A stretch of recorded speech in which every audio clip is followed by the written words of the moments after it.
دوشنبے سے افغانستان کی سرحد کی طرف سفر کریں تو کپاس چنتے کسانوں کے علاوہ بھی کچھ مناظر دیکھے جا سکتے ہیں۔ فوج کے پیراشوٹر جنہیں کسی خاص کارروائی میں حصہ لینے کی تربیت دی جا رہی ہے، اور 6000 فوجیوں پر مشتمل روسی فوجی اڈہ جو اپنے ملک کے باہر روسی فوج کی سب سے بڑی تعداد ہے۔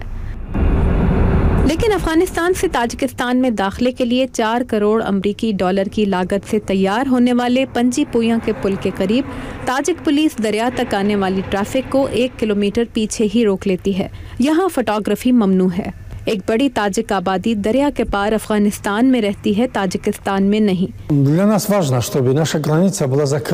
ہمارے لیے اہم ہے کہ افغانستان کے ساتھ ہماری سرحد سختی سے بند ہو تاکہ منشیات اندر نہ آئیں۔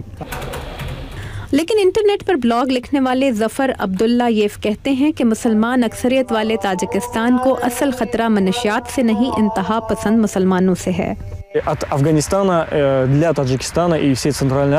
افغانستان سے تاجکستان اور وسطی ایشیا تک سب کو کسی فوج یا منشیات کا نہیں بلکہ نظریات سے خطرہ ہے، انتہا پسند نظریات سے جو یہاں بھی جڑ پکڑ سکتے ہیں۔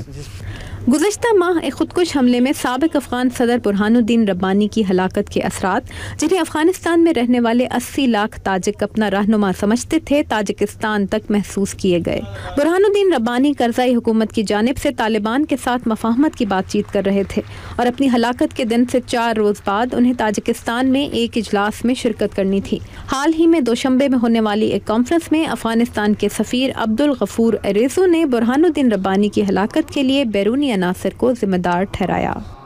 شہادت ترور استاد ربانی رئیس سابق صدر برہان الدین ربانی کی ہلاکت یہ بتاتی ہے کہ وہی عناصر دہشت گردی اور شدت پسندی کی حمایت کر رہے ہیں جو افغانستان میں امن اور استحکام نہیں چاہتے۔ مخالف صلح در منطقہ۔ لیکن بعض تجزیہ کاروں کی رائے میں افغانستان میں تاریخ اپنے آپ کو دہرا رہی ہے۔ 1990 کی دہائی میں برہان الدین ربانی شمالی اتحاد کے رہنما تھے، اور یہ طالبان مخالف اتحاد اب دوبارہ طاقت پکڑ رہا ہے۔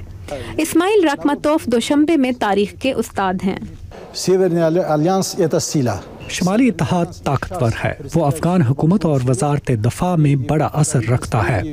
ہزارہ تاجک اور ازبک افغان ان کے حامی ہیں، مگر پشتون نہیں۔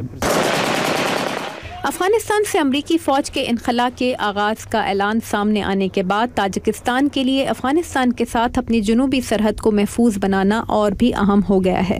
گو اسے بند کرنے سے سرحد کے دونوں طرف رہنے والے تاجک الگ ہو جائیں گے۔ تاہم افغانستان میں استحکام آنے تک تاجکستان کے اس اقدام کو وسط ایشیا میں طالبان انداز کی انتہا پسندی روکنے کا طریقہ قرار دیا جا رہا ہے۔ جیمز بروک کے ساتھ تابندہ نعیم، اردو VOA۔